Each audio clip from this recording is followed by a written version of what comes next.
Hello everyone, welcome back to my channel. আমরা achiever যে solve করছিলাম এপ্রিল মাসের, তো আগের ক্লাসটাতে আমরা সলভ করেছিলাম ওয়েস্ট বেঙ্গল পুলিশের এসআইয়ের যে প্র্যাকটিস সেট ছিল সেখান থেকে আমরা জিকে সলভ করেছিলাম। তার আগের অনেক দিন আগেই ম্যাথ সলভ করে দিয়েছিলাম, তো এইটারও আমরা ওয়েস্ট বেঙ্গল পুলিশের ম্যাথ সলভ করে দিয়েছি। এবার আমরা জিকেটা সলভ করব, ঠিক আছে। আর এই ক্লাসের ফুল পিডিএফ আমি টেলিগ্রাম গ্রুপে প্রোভাইড করে দিয়েছি, সেখান থেকে তোমরা পুরো এই অ্যাচিভারটাকে ডাউনলোড করে নেবে। ডাউনলোড করার পর এই জিকেগুলোকে দেখে তারপর মানে মক টেস্ট দেবে, মক টেস্ট দেওয়ার পর অ্যান্সারগুলো দেখবে, ঠিক আছে। তো চলো আজকের ক্লাসটা শুরু করি। দেখো, ফার্স্ট কোশ্চেন, নিরক্ষরেখার উত্তর বা দক্ষিণে অবস্থিত কোনো স্থানের কৌণিক দূরত্বকে কি বলা হয়?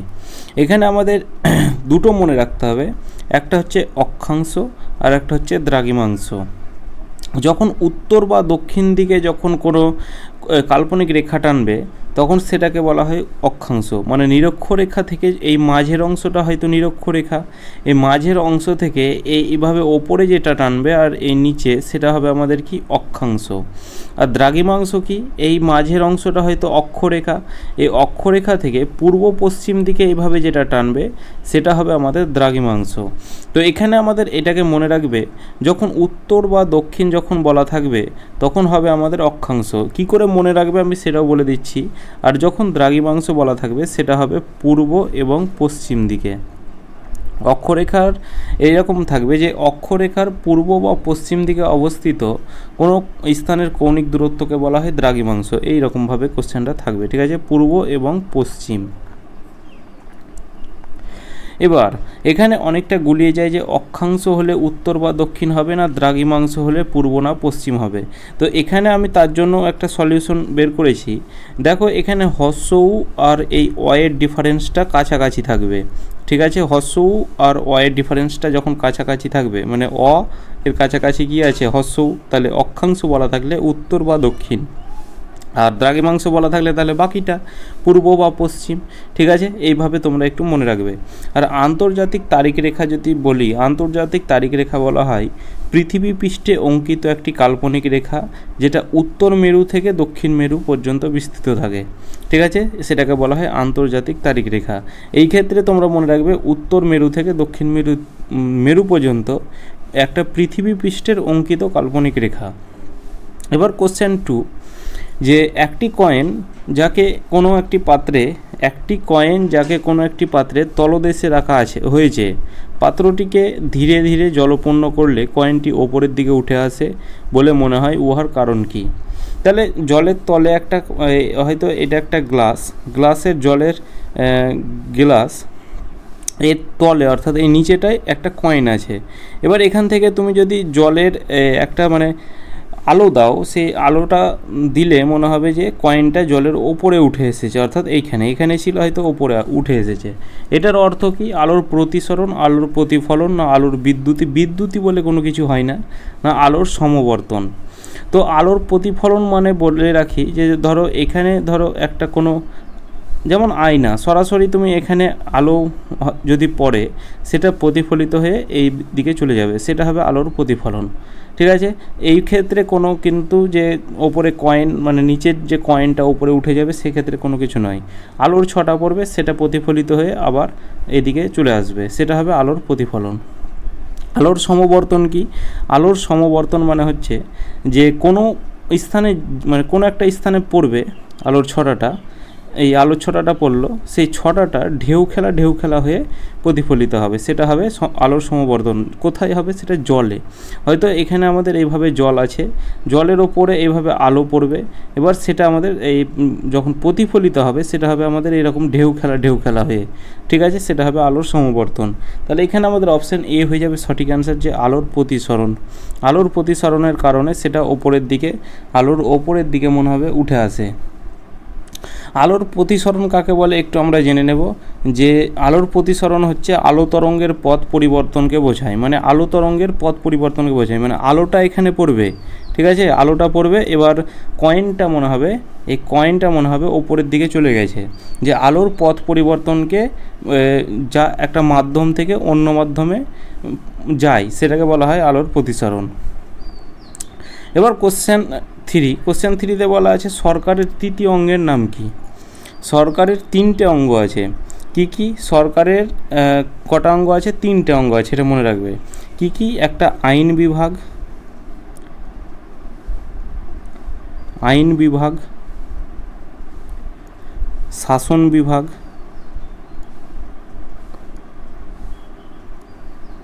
আর একটা হচ্ছে বিচার বিভাগ।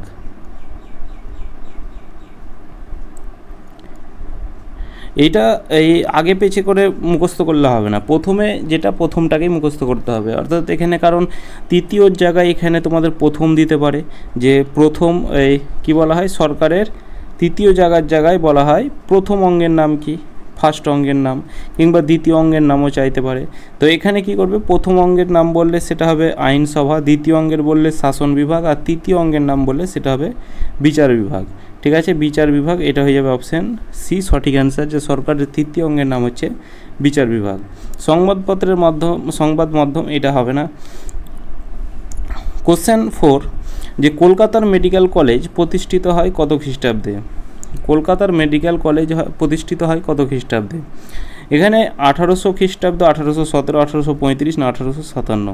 তো অপশান সি এই প্রশ্নের সঠিক অ্যান্সার হয়ে যাবে, যে 1835 সালে কলকাতার মেডিকেল কলেজ প্রতিষ্ঠিত হয়। কলকাতার মেডিকেল কলেজকে প্রতিষ্ঠা করেন উইলিয়াম বেন্টিং, লর্ড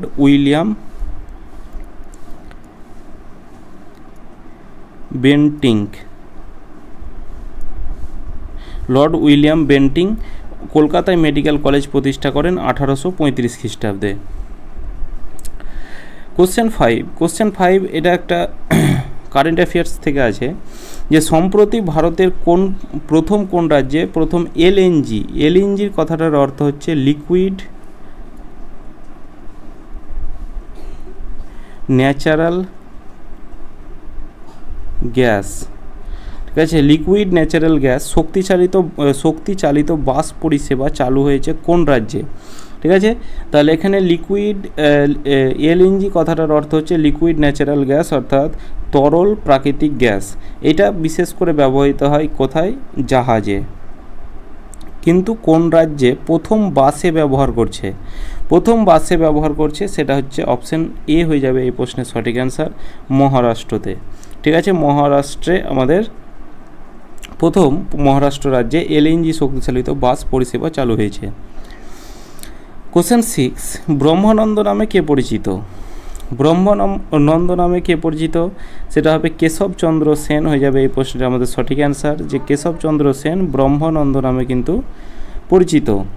ঠিক আছে, এবার কোশ্চেন 7, দুধ থেকে ক্রিম আলাদা হয় তখন উহাকে ঘাটা হয় কারণ, মানে দুধ থেকে যে ক্রিম হয় সেটা কি কারণে হয়? অভিকর্ষজ বল, সংযোগসী বল, এরকম তো বল কোনো কিছু হয় না, সংরক্ষণ বল হয় কিন্তু সংযোগসী বল হয় না।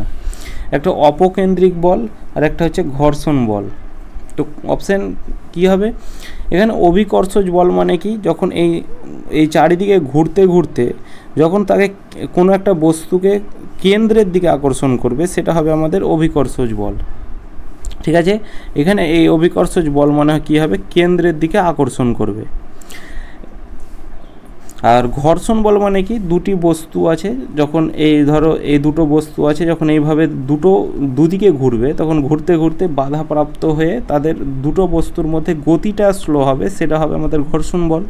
আর অপকেন্দ্রিক বল মানে হচ্ছে সে ঘুরতে কেন্দ্র থেকে কোনো বস্তুকে আলাদা করবে। অপকেন্দ্রিক মানে ওই অভিকর্ষজের বিপরীত বলতে পারো এই অপকেন্দ্রিক। ঠিক আছে, তাহলে এখানে যখন কেন্দ্র থেকে আলাদা করবে তাহলে এখানে দুধ থেকে ক্রিমটাকে মানে ঘুরতে কি হয়? ক্রিমটাকে আলাদা করে দেয়, তখন সেটা হয়ে যাবে আমাদের অপকেন্দ্রিক বল। আর এখানে যদি বলা হতো যে অভিকর্ষজ বল, সেটা তো কেন্দ্রের দিকে নিয়ে আসবে, কেন্দ্রের দিকে যদি নিয়ে আসে তখন কি করে দুধ থেকে ক্রিম আলাদা হবে? তাহলে এখানে আমাদের অপশান সি হয়ে যাবে সঠিক অ্যান্সার, যে অপকেন্দ্রিক বলের দ্বারা দুধ থেকে ক্রিম কিন্তু আলাদা হয়। কোশ্চেন 8, 1946 খ্রিস্টাব্দে ব্রিটিশ শাসনের বিরুদ্ধে যে নৌসেনারা বিদ্রোহ করেছিল সেটি কোথায়? বোম্বাই, কলকাতা, কোচিন না মাদ্রাজ? তাহলে 1946 সালের যে নৌ বিদ্রোহ সেটা বোম্বাইয়ে হয়েছিল, মানে বোম্বাইয়ে যে স্থানে নৌসেনারা বিদ্রোহ করেছিল সেটা হচ্ছে মুম্বাই। এবার এখানে আমাদের কোশ্চেন আসতে পারে যে কোন নৌকা থেকে, মানে নৌকাটার নাম কি, কোন নৌকা, সেই নৌকাটার নাম কি যেখান থেকে আমাদের নৌসেনারা বিদ্রোহ করেছিল। তাহলে নৌকাটার নাম হবে তলোয়ার নামক জাহাজ। ঠিক আছে, এটা তোমরা মনে রাখবে যে তলোয়ার নামক জাহাজে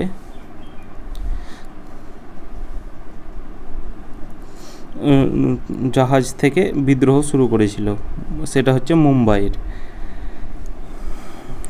ভারতে সঞ্চিত তহবিলের দায়িত্বে রয়েছে নিম্নলিখিত কোন ব্যক্তির হাতে? তহবিলের দায়িত্ব রয়েছে নিম্নলিখিত কোন ব্যক্তির হাতে? অপশন এ হয়ে যাবে প্রধানমন্ত্রী, অপশন বি হয়ে যাবে স্পিকার, না অপশন সি অর্থমন্ত্রী, না অপশন ডি রাষ্ট্রপতি। তো এখানে আমাদের অপশন ডি এই প্রশ্নের সঠিক অ্যান্সার হয়ে যাবে যে রাষ্ট্রপতি। ঠিক আছে, তহবিলের দায়িত্বে রয়েছে রাষ্ট্রপতি। সম্প্রতি 2024 সালের সঙ্গীত কলানিধি অ্যাওয়ার্ডে ভূষিত হয়েছেন কে? এখানে আরেকটা কোশ্চেন আছে, কোশ্চেনটা কীরকম যে এই কলানিধি অ্যাওয়ার্ড এইরকম দেওয়া থাকলো যে কলানিধি অ্যাওয়ার্ড কিসের সাথে যুক্ত, তখন তোমাকে বলতে হবে মিউজিক বা সঙ্গীতের সাথে কিন্তু যুক্ত। ঠিক আছে, মানে অপশন দেওয়া থাকে সঙ্গীত, ক্রিয়া, তো এখানে কলানিধি অ্যাওয়ার্ড এটা কিন্তু অনেকটা ইম্পর্টেন্ট যে সঙ্গীত এর সাথে কিন্তু যুক্ত এই অ্যাওয়ার্ডটা। এবার 2024 সালে কে ভূষিত হয়েছেন, সেটা অপশান ডি হয়ে যাবে সঠিক অ্যান্সার যে টি.এম. কৃষ্ণ। স্বল্পমোচন প্রক্রিয়াটি কোন ধরনের আবহবিকার? জিওগ্রাফির কোশ্চেন, খুব ভালো কোশ্চেন যে স্বল্পমোচন প্রক্রিয়াটি কোন ধরনের আবহবিকার? যান্ত্রিক, রাসায়নিক, জৈব, না কোনোটিই নয়। তো এখানে অপশান এ এই প্রশ্নের সঠিক অ্যান্সার হয়ে যাবে যে যান্ত্রিক আবহবিকার। স্বল্পমোচন একটা যান্ত্রিক আবহবিকার যেটা তাপমাত্রার পার্থক্যের কারণে হয়ে থাকে। মরু অঞ্চলে তোমরা এই স্বল্পমোচনটা দেখতে পাবে। আর এই স্বল্পমোচনটা কি, কোনো একটা পাথর, সেই পাথর থেকে মানে সেই পাথরের ওপরের যে খোসাটা সেটা মানে ছুটে সাইডে পড়ে যায়, সেটা হচ্ছে স্বল্পমোচন। নিম্নলিখিত কোন নৃত্যশৈলী উত্তর ভারতের? তো এখানে নৃত্যশৈলী যেগুলো আছে, প্রথমে এই ভারতনাট্যম, সেটা হচ্ছে কোথাকার? তামিলনাড়ুর ভারতনাট্যম। তামিলনাড়ু রাজ্যের এই নৃত্য, সেটা হচ্ছে ভারতনাট্যম। কথক, সেটা হচ্ছে ইউপি বা উত্তরপ্রদেশের নৃত্য। কথাকলি, সেটা হচ্ছে কেরলের নৃত্য।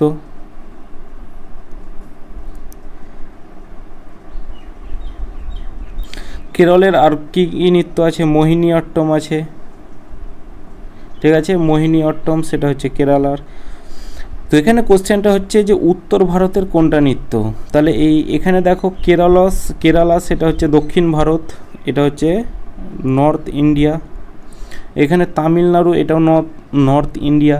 এখানে উত্তর ভারত সেটা হয়ে যাবে আমাদের উত্তরপ্রদেশ, সেটা হয়ে যাবে আমাদের উত্তর ভারতের। ঠিক আছে, কথক। তাহলে অপশান এ এই প্রশ্নের সঠিক অ্যান্সার হয়ে যাবে। ঠিক আছে, অপশান এ। এখানে অপশান বি হবে না, অপশান বি তো এটা আমাদের নর্থ ইন্ডিয়া পড়ছে, দক্ষিণ নর্থ ইন্ডিয়া, দক্ষিণ ভারত।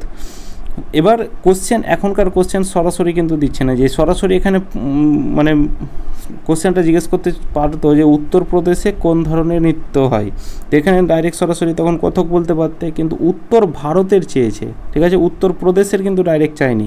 তাহলে এখানে এইভাবে এখন কোশ্চেন কিন্তু ঘুরে ঘুরে আসছে, একটু মানে ভেবে চিন্তে পড়তে হবে। নালন্দা বিশ্ববিদ্যালয় স্থাপনকারী গুপ্ত শাসক কে? নালন্দা বিশ্ববিদ্যালয়, সেটা অপশান এতে আছে কি দ্বিতীয় কুমারগুপ্ত, বি প্রথম কুমারগুপ্ত, আর তারপর দ্বিতীয় চন্দ্রগুপ্ত, না সমুদ্রগুপ্ত। তো এখানে অপশান বি এই প্রশ্নের সঠিক অ্যান্সার হয়ে যাবে যে প্রথম কুমারগুপ্ত হয়ে যাবে কি নালন্দা বিশ্ববিদ্যালয়কারী মানে স্থাপনকারী গুপ্ত শাসক।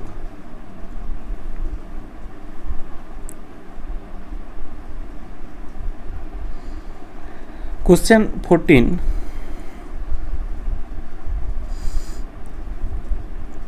ভারতীয় সংবিধানের কত নম্বর ধারা অনুযায়ী ভারতের প্রত্যেক রাজ্যে একজন করে রাজ্যপাল থাকবে। তাহলে প্রত্যেক রাজ্যের একজন করে রাজ্যপাল থাকবে, সেটা আমাদের 153 নম্বর ধারাতে, ঠিক আছে। 153 নম্বর ধারাতে বলা আছে যে প্রত্যেকটি রাজ্যে একটি করে রাজ্যপাল থাকবে। তারপর 54 নম্বর ধারাতে কি বলা আছে, এই রাজ্যপালের প্রশাসনিক ক্ষমতা, ঠিক আছে, প্রশাসনিক ক্ষমতা।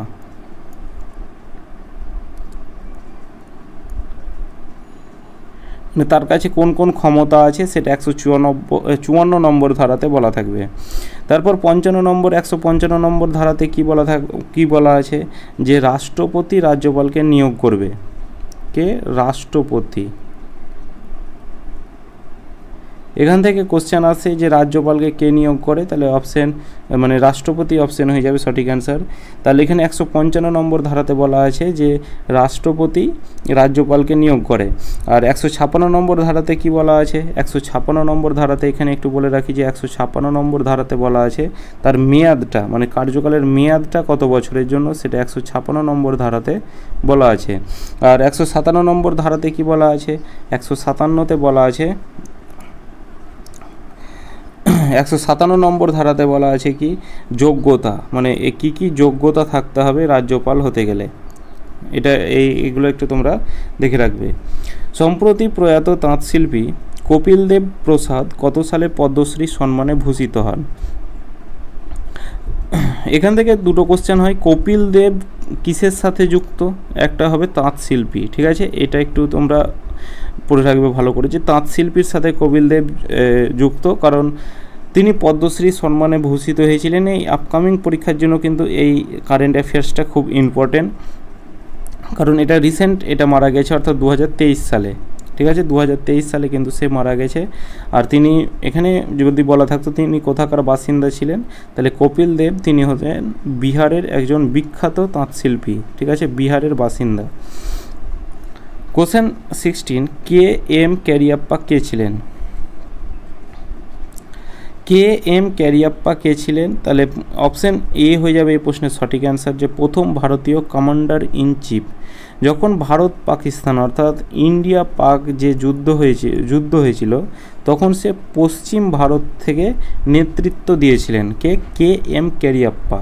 তাহলে প্রথম ভারতীয় কমান্ডার ইন চিফ ছিলেন এই কে এম ক্যারিয়াপ্পা। সমুদ্রের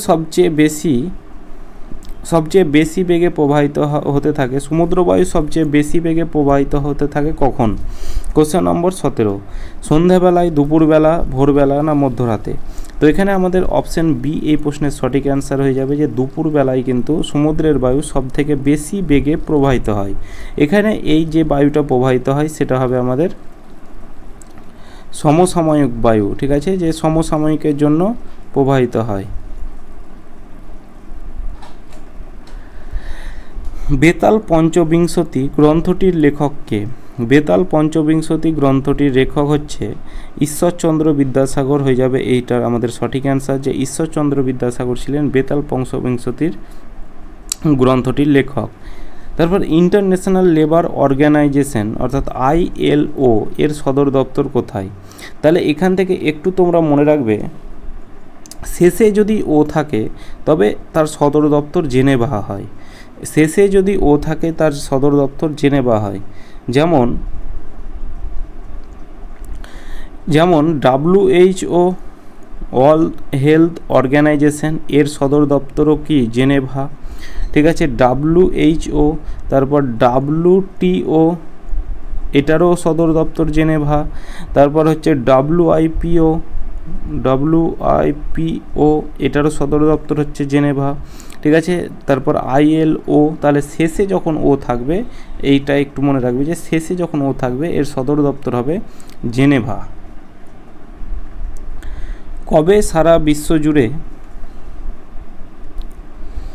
ইন্টারন্যাশনাল ডে অফ হ্যাপিনেস পালিত হয়? ইন্টারন্যাশনাল ডে অফ হ্যাপিনেস, তুমি হ্যাপি কখন হবে? তোমার ফ্যামিলিতে যখন 20 জন মানুষ একসাথে তোমরা মানে মিলেমিশে থাকবে। তাহলে এখানে 20 মার্চ এই প্রশ্নের সঠিক অ্যান্সার হয়ে যাবে, যে 20 মার্চ হয়ে যাবে ইন্টারন্যাশনাল ডে অফ হ্যাপিনেস।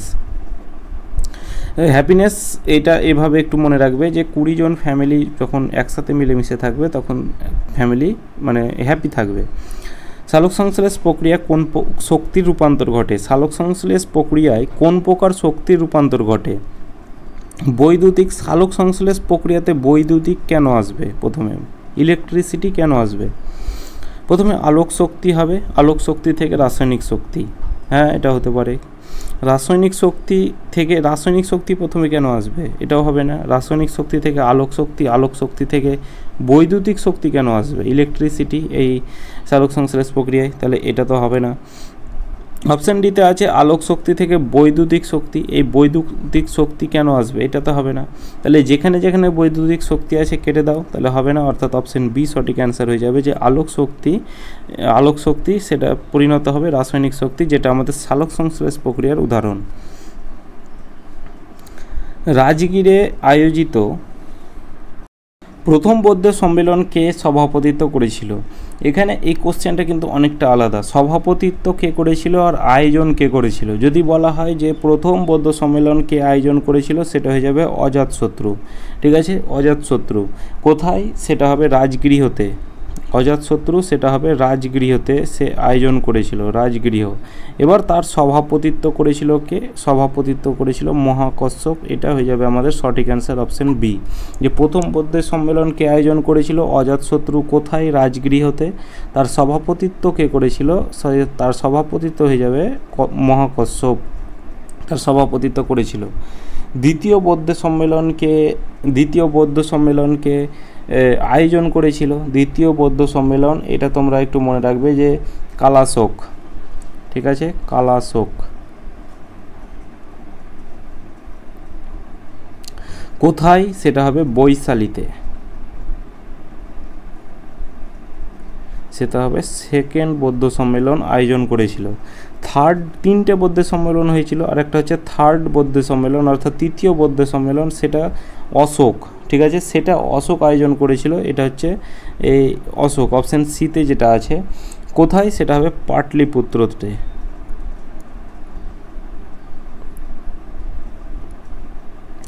এই পাটলিপুত্রতে আয়োজন করেছিল। তাহলে এখানে অপশান বি এই প্রশ্নের আমাদের সঠিক অ্যান্সার। মোহাম্মদ বিন কাসিম ভারত আক্রমণ করেছিল কত খ্রিস্টাব্দে? মোহাম্মদ বিন কাসিম ভারত আক্রমণ করেছিল, এখান থেকে এই কোশ্চেনও আসে যে প্রথম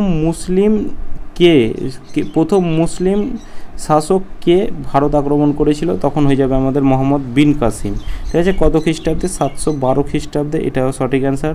712 জায়গায় যদি 711 থাকতো, সেটাও আমাদের সঠিক অ্যান্সার হতো। ঠিক আছে, 711 বা 12, এটা হয়ে যাবে আমাদের সঠিক অ্যান্সার। রক্তে লোহিত রক্তকণিকার সংখ্যা বৃদ্ধিকে কি বলা হয়?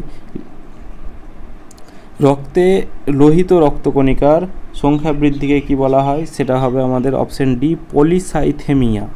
পলিসাইথেমিয়া বলা হয় রক্তে যে লোহিত রক্তকণিকার বৃদ্ধিকে, সংখ্যা বৃদ্ধিকে। আর যদি রক্তে লোহিত রক্তকণের সংখ্যা হ্রাসকে কি বলা হয়? হ্রাসকে সেটাকে বলা হয় অ্যানিমিয়া। ঠিক আছে, সেটা হ্রাসকে বলা হয় অ্যানিমিয়া। কবে সারা বিশ্বজুড়ে ওয়ার্ল্ড স্প্যারো ডে পালিত হয়? ওয়ার্ল্ড স্প্যারো মানে কি? স্প্যারো মানে হচ্ছে চড়ুই পাখি। চড়ুই পাখিদের বাঁচানোর জন্য এই চড়ুই পাখি দিবস পালন করা হয়, সেটা হবে 20 মার্চ। ঠিক আছে, অপশন ডি। যেটা তোমরা একটু আগে ওয়ার্ল্ড হ্যাপিনেস ডে পালন করা হয়, সেটা হবে 20 মার্চ। স্প্যারো দিবস পালন করা হয়, সেটা হবে 20 মার্চ। এর থিম কি? এর থিম হচ্ছে আই লাভ, হচ্ছে এর থিম। যদি বলা হয় এই ওয়ার্ল্ড স্প্যারো ডে এর থিম কি, সেটা হবে I love Sparrow. I love Sparrow, SPARROWS, স্প্যারোজ, এটা হচ্ছে থিম। ঠিক আছে, তো এই সেটটাতে আমাদের 25টা কোশ্চেন ছিল।